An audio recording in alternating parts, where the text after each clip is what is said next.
Саламатсыздарбы? Азыр бүгүн биз Google таблицада өзүбүздүн үй бүлөлүк бюджетибизди кантип жүргүзсөк болот тургандыгы жөнүндө кеп кылабыз. Ал үчүн биз аккаунттун жаандагы Google колдонмолорунан Google дискке киребиз. Ар бир иштей турган ишибиз үчүн атайын папкалар ачылган. Мен азыр таблица деген папканы басам. Бул папкага киргенден кийин создать дегенди басып,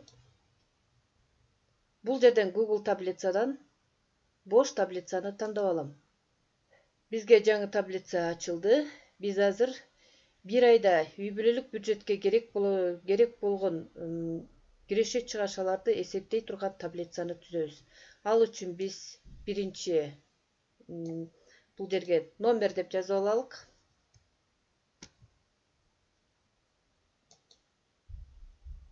Мынакей бизге азыр номер деген жерге биз айдын күндөрүн жазабыз. Сумма деген жерге бизге ушул кайсы жерден келди ошол акча, ошол жөнүндө жазабыз. Кайдан келген жөнүндөгү маалыматты жазып койсок болот. Ал эми сумма деген жерге биз эмнеге короттук жана эмнеге короду ал, ошол жөнүндө жазсак болот. Ал үчүн бул жерде бизде бул киреше бөлүгү болуп эсептелет. Ошондуктан бул жерде биз чогуу жазыш керек. Ошондуктан мына көрдүңүздөр, объединить ячейки деп турат. Мына ушул жерди басабыз дагы биз киреше деп жазабыз. Киреше бөлүгү.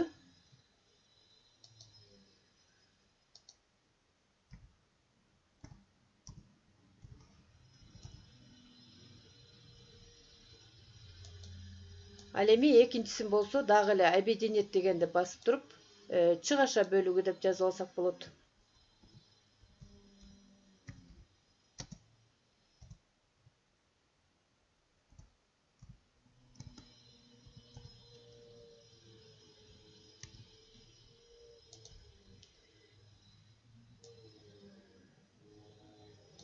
Мына биз үстүндөгү биринчи колонкадагы биринчи строкадагыны белгилеп туруп, дагы биз объединить дегенди басып алалы дагы. Бул жерге болсо үй бүлөлүк бюджет деп жазып койсок болот. Биз негизги бөлүгүн мына өзүңүздөр көргөндөй түзүп алдык. Эми биз муну азыр сиздер менен бирге жасалгалайбыз.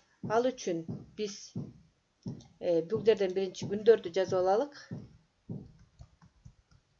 Мынакей биз күндөрүнөн бери жазып алдык. Эми биз буну азыр сиздер менен кошо жасалгалайлык.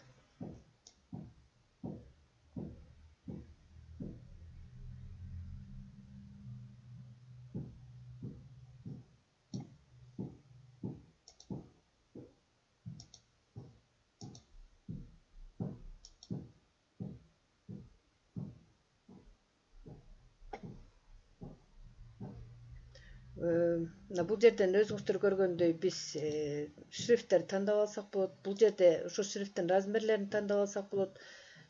Бул жерде болсо биз азыр мына үстүндөгү бизге дайыма керек болуп турган жерлерди белгилеп алып, мынакей биз калыңдатсак болот ошол шрифтти. Биз аны ортого алып келсек болот. Мынакей ортосуна алып келдик. Эми биз бул жерде азыр жылдырып сөздөрүбүз жоголуп кетпеш үчүн мына бул жерделерде жылдырып, мынакей көрүп алдык. Эми биз муну болсо рамкага алалык. Баарын чогуу рамкага алалык. Ал үчүн баардыгын белгилеп алабыз. Мынакей белгилеп алдык дагы. Бул жерде граница деген жерден все границы дегенди басып коебуз. Биздики мына белгиленди. Эми ар бирин биз өзүнчө кооздоп ала турган болсок, мына цвет заливки дегенге кирип, бул жерден каалагандай кооздоп алсак болот.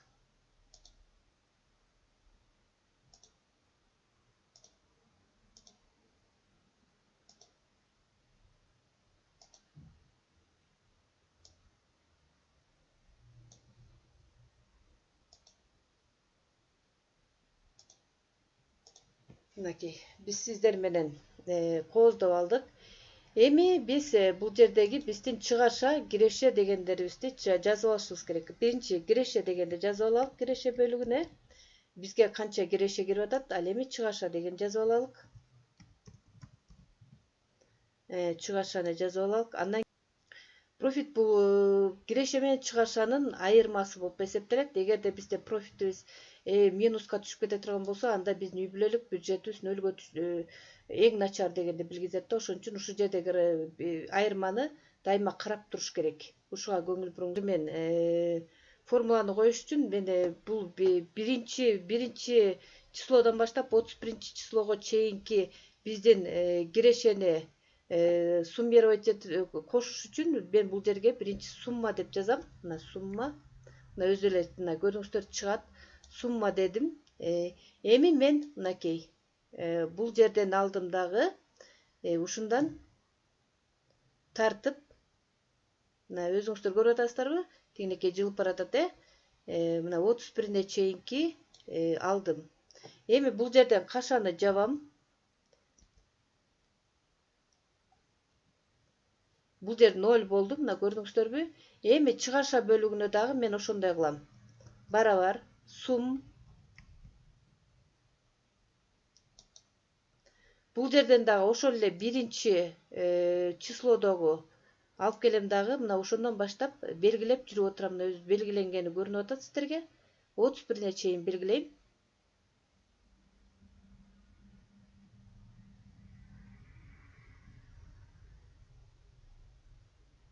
Мына 31-не чейин белгиледим. Кашаны жабам. Enter'ди басам. Мынакей. Бизде бул жерде биздики формулабыз пайда болду. Ал эми профит деген эмне? Бул киреше менен чыгаршанын айырмасы. Ал үчүн мен бул жерди басып туруп эле мынакей Ж деп ушул колонканы бастым да Ж2 деп турат, көрдүңүздөрбү? Минус Ж3 болуп калат экен, мынакей Ж3. Кечиресиздер. Мынакей. Бул жерден дагы басып коем. Эми караңыздар. Мен мисалы айдын биринде 10.000 сом алдым деп коеюн. 10.000 сом алдым. Бул мага болсо зарплата деп эсептейин. Зарплата болду деп, зарплата болуп келди дейин. Зарплата, мынакей мен 10.000 сом түшүп калды. Мен продукт алдым. Мен мисалы бул жерге барабар деп туруп жазам. Себеби биз продуктуну күнүгө алышыбыз мүмкүн да, ошондуктан мен бир күндүк 400 сомго мен продукту жазадым деп коеюн. Мен бул жерге продукту деп эле жазам. Мына продукт деп эле коеюн,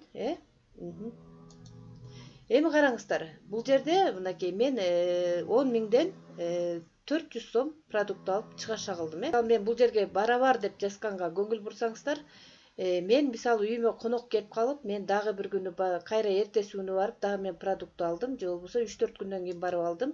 Бирок мен баарын продукту деп бул жерге толтургум келген жок, ошондуктан мен ушул жерге эле жазгым келип атат. Ошон үчүн мен плюс дегенди басам дагы, плюс 650 дейм. Мынакей көрдүңүздөрбү? Мен 1050 сомго продукт алдым. Мына 1050 деген жерди карасаңыздар, бул жерде 400 плюс 650 деп турат. Бул автоматтык түрдө бул жерде эле суммировать этиле берет да, кошула берет башкача айтканда. Мына ушул жерге көңүл бурсаңыздар болот. Мисалы сиздер кийим-кечек ала турган болсоңуздар, мисалы кийим-кечекке бир 2000 сом коротсоңуз, кийимге дейлик, дагы эле ошол эле күнү сиздер балким дагы бир 500 сомго дагы бир кийим кошуп алдыңыздар дейлик, Мына көрдүңүздөрбү? Бул жерден плюс дегенди, плюс 500 деп жазып койсоңуздар, мынакей азыр биз көрөбүз. 2500 сом болду да, бизде азыр 6450 сом калды. Эми биз андан сырткары дагы биз эмнелерге коротушубуз мүмкүн, квартирага төгүшүбүз мүмкүн, квартирага бир 1000 сомдун тегерегинде кетирсек, телефонго мисалы 650 сомго единица салсак дейлик. Мына ушинтип биз улам чыгарша бөлүгүнө мына ушинтип кошо берсек болот. Ал эми киреше бөлүгүнө зарплатадан сырткары балким сиздердин бизнесиңиздер болсо, ал жактан да акчалар келе турган болсо, мисалы 35 000 сом. Мынакей 35 000 сом бизнестен деп коелук. Мына көрдүңүздөрбү? бизнестен, то есть биздин кайра профитибиз мурункуга караганда көбөйдү. Биздин киреше бөлүгүбүзгө 35 миң сом кошулгандыктан бул жерден биздин акчабыздын разницасы чыгып атат. Мына ушинтип сиздер өзүңүздөрдүн кирешеңиздерди белгилеп алсаңыздар болот экен. Мына ушинтипчи. Андан сырткары формула жазганда эч кандай коркунучу жок. Коркпоңуздар. Да бир жолу формула жазганды көрсөткөм. Эгерде сиздер кандайдыр бир эки эле ячейканы кошо турган болсоңуздар, мисалы мен бул жерде мынакей B4 анан B5 дегенди кошо турган болсом, эч кандай коркпоңуздар. Барабар дегенден кийин эле мынакей ошол ячейканы басасыздар дагы, плюс дегенди басып туруп, кийинки ячейканы басып коесуздар дагы, анан энтерди басып койсоңуздар эле мына 45 миң деп чыгып калды. Бул жерде өзүнчө суммировать этип койду, ошондо бул жердечи мынакей. Көрдүңүздөрбү? Бул жердеги формуланы B4 плюс B5 деп турат. Мына ушинтип сиздер жеңил өзүңүздөрдүн бюджетиңиздерди түзө берсеңиздер болот. Мен дагы бир узунураак формула жаза турган болсоңуздар, анда да коркпоңуздар. Барабарды басып туруп эле скобкага алабыз дагы. Мисалы мынакей азыр ушул эле 10 миң менен 35 миңдин жарымын ала турган болсок, 50% дегенсек, мынакей. Ошону басабыз дагы, плюсту басабыз. Андан кийин 35 миң турган графаны басабыз, скобканы жабабыз, бөлүүнү коебуз.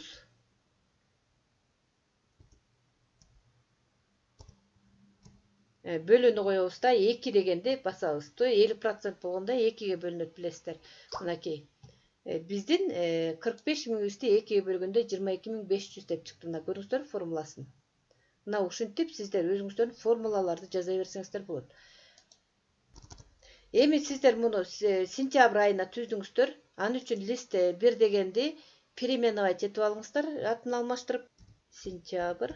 Үй бүлөлүк бюджетти башка айларга кантип окшош эле кылып жазып алсак болот. Ал үчүн сентябрь деген жерди бассаңыздар, мышканын оң жагы менен бул жерде создать копию деп турат. Мына ушуну басасыздар. Мына сиздерге сентябрь копия деп келип калды. Бул жерден переименовать этип алыңыз. Сентябрь, андан кийин октябрь айы. Октябрь, мынакей биз октябрга келдик. Эми биз бул жерди октябрь деп алмаштырып коебуз.